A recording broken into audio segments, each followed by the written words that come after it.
दोस्तों, मैं डॉक्टर रश्मि त्रिपाठी आपका अपने चैनल लॉ फाइटर्स अकेडमी में स्वागत करती हूँ। दोस्तों, आज के सेशन में जो मैं केस लेके आई हूँ वो दिल्ली हाई कोर्ट का लेटेस्ट केस है और आज के केस का जो मुद्दा है वह इस बात का मुद्दा है कि क्या किसी वकील की कथित लापरवाही को 1963 के लिमिटेशन एक्ट के सेक्शन 5 के तहत पर्याप्त कारण माना जा सकता है जिसमें कि 1.5 साल से ज्यादा की देरी हो चुकी हो।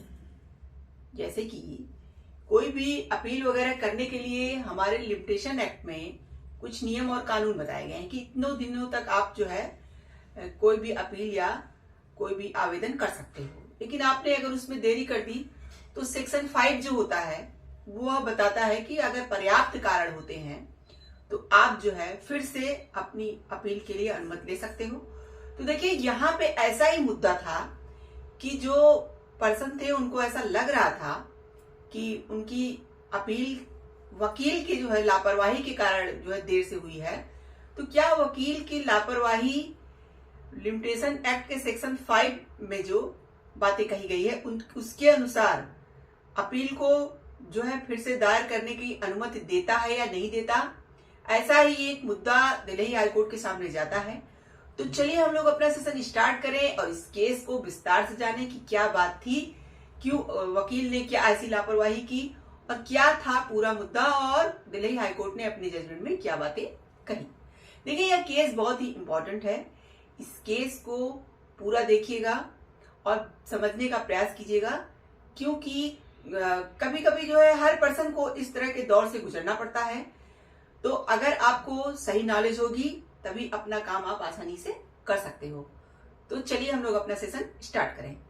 जैसा कि जो केस था, केस का मुद्दा यह था कि एक एनजीओ थे, तो एनजीओ द्वारा अपील डाली गई। अपील जो कि सीपीसी के सेक्शन 96 जो होता है वह यह बात कहता है कि आप जो है अपील जैसे दायर कर सकते हो। तो अपील दायर करने की अनुमति देता है सीपीसी का सेक्शन 96।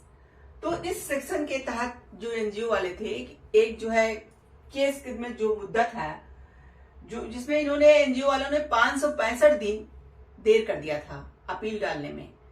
तो इसी बात को लेकर के क्या हो जाते हैं, फिर से दिल्ली हाई कोर्ट जाते हैं और जो अपील थी उसे डालने के लिए कहते हैं, अनुमति लेने का प्रयास करते हैं। और उनका ये कहना था, केस क्या था, केस था एक मनी रिकवरी केस का जो जजमेंट आया था उसके फैसले के खिलाफ ये अपनी अपील डालना चाहते थे।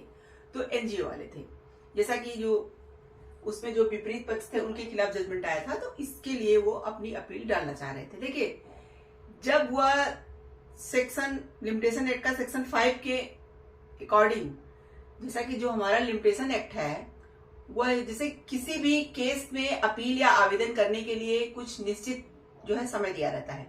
अगर आप उस समय सीमा को पार कर जाते हैं तो क्या तब भी आप अपील कर सकते हैं? तो हाँ, लिमिटेशन एक्ट का जो सेक्शन 5 होता है वह यह बात बताता है कि कब आपकी अपील या आवेदन लिमिटेशन एक्ट से अगर आगे बढ़ गई, लिमिटेशन मतलब जो दायरा दिया गया है जितने दिनों का, उससे अगर आगे बढ़ गई तो आप जो है कब जो है कोई अपील या आवेदन फिर से कर सकते हैं, यह सेक्शन 5 बताता है। तो इसके अकॉर्डिंग यह बातें बताई गई हैं कि आपने जो कारण दिया हो पर्याप्त कारण होना चाहिए। तो अगर कोर्ट को लगेगा कि आपका कारण पर्याप्त है, सही है, तो कोर्ट आपको अनुमति ऐसा करने की दे सकती है। तो यही सेक्शन 5 कहता है। तो इसी सेक्शन 5 का यूज करके ये जो एनजीओ वाले थे वो दिल्ली हाई कोर्ट जाते हैं और उनका ये कहना रहता है कि जो हमारे पहले वकील थे, यानी कि अब उन्होंने वकील चेंज कर दिया था, तो उनके जो पूर्व वकील थे उन्होंने कहा कि उनकी लापरवाही से उन्होंने केस का जो डिसीजन आया वो हमें बताने में बहुत देर कर दी। तो इसी कारण ये केस इतना देरी से जो है अपील के लिए मतलब इतनी देर हो गई। तो इसीलिए वकील की गलतियों का ये कारण देते हुए जो है अपना अपील लेकर के जो है दिल्ली हाई कोर्ट में जाते हैं। तो चलिए हम लोग ये देखते हैं कि क्या इनकी इस अपील को मतलब दिल्ली हाई कोर्ट स्वीकार करती है और क्या जो यह मुद्दा था उसके बारे में क्या कोर्ट कहती है और क्या इनको जो है अपील फिर से डालने की अनुमति दी जाती है या नहीं दी जाती। और कौन से जज बैठे थे जो इस केस की सुनवाई कर रहे थे, ये सब बातें हम लोग जानते हैं। जैसा कि जो जज थे वो थे न्यायमूर्ति गिरीश करपालिया। दिल्ली हाईकोर्ट में जो इस केस की सुनवाई कर रहे थे जज, वो थे न्यायमूर्ति गिरीश करपालिया। उन्होंने सारे मुद्दों को जाना और समझा, तो उन्होंने, चलिए हम लोग देखते हैं क्या कहा। उन्होंने कहा कि एक शिक्षित अधिकारी से यह अपेक्षा की जाती है कि वो अपनी मुकदमेबाजी पर नजर रखे। जैसा कि देखिए यहाँ पे एनजीओ वाले थे, तो एनजीओ में ज्यादातर पढ़े लिखे लोग हैं, तो कोर्ट ने यहाँ कहा कि अगर एक शिक्षित पर्सन है तो शिक्षित पर्सन से, शिक्षित अधिकारी से यह अपेक्षा की जाती है कि वो अपने मुकदमेबाजी पर नजर रखे और केवल वकील की फीस का चेक साइन कर देना उसकी जिम्मेदारी की समाप्ति नहीं है। यहाँ पे देखिए कोर्ट ने, जैसा कि इन्होंने जब वकील के ऊपर इल्जाम लगाया तो इसी बात पे कोर्ट ने कहा कि अगर एक शिक्षित अधिकारी है तो उसे अपने मुकदमे पे स्वयं ध्यान देना चाहिए कि भाई हमारे मुकदमे की क्या केस में आगे हुआ, क्या जजमेंट आया, ये सब बातें आप ध्यान रखिए। आप क्यों सिर्फ वकील पे पूरा निर्भर हैं? आप सिर्फ साइन करके उनको पैसा, चेक साइन करके उनको पैसा दे दिए और आपकी जिम्मेदारी वहीं खत्म हो गई, आपने सारी चीजें उनके ऊपर सौंप दी।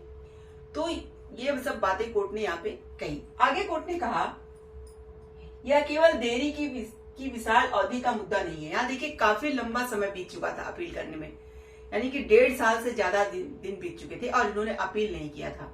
वही कोर्ट ने कहा कि यहाँ केवल देरी की विशाल अवधि का ही मुद्दा नहीं है, बल्कि इस देरी के लिए दी गई अनुचित और अस्वीकार व्याख्या भी इसे अस्वीकार योग्य बनाती है। यहाँ कोर्ट ने कहा कि सिर्फ इतनी लंबी देरी ही नहीं है यहाँ पे अपील अस्वीकार करने का कारण, बल्कि इन्होंने जो कारण दिया है, जिसे मैंने बताया ना अभी आपको कि सेक्शन 5 जो लिमिटेशन एक्ट का होता है, यह बताता है कि आप जब पर्याप्त कारण दोगे तभी आपको फिर से अपील करने की अनुमति मिलेगी। तो यहाँ पे कोर्ट ने कहा कि जो इन्होंने कारण दिया, यानी इन्होंने बताया कि मेरे पूर्व वकील ने मुकदमा जो है का क्या जजमेंट आया इसको बताने में देर कर दी, इसीलिए इनको देर हुआ। तो इस कारण को यहाँ पे कोर्ट ने कहा कि यह पर्याप्त कारण नहीं है। आगे देखिए कोर्ट ने क्या कहा कि यह अनुचित और अस्वीकार व्याख्या है और इसे अस्वीकार योग्य बनाती है। कोर्ट ने ऐसा क्यों कहा, चलिए आपको कारण बताते हैं। कोर्ट ने कहा अपीलकर्ता ने अपने वकील के खिलाफ कोई शिकायत भी नहीं दर्ज कराई।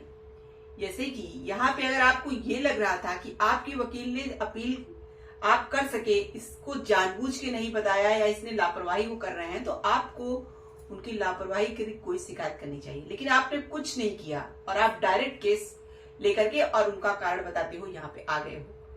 तो देखिए ऐसे ही कोई किसी के बारे में कुछ कह दिया तो ऐसे तो नहीं मान लिया जाएगा ना।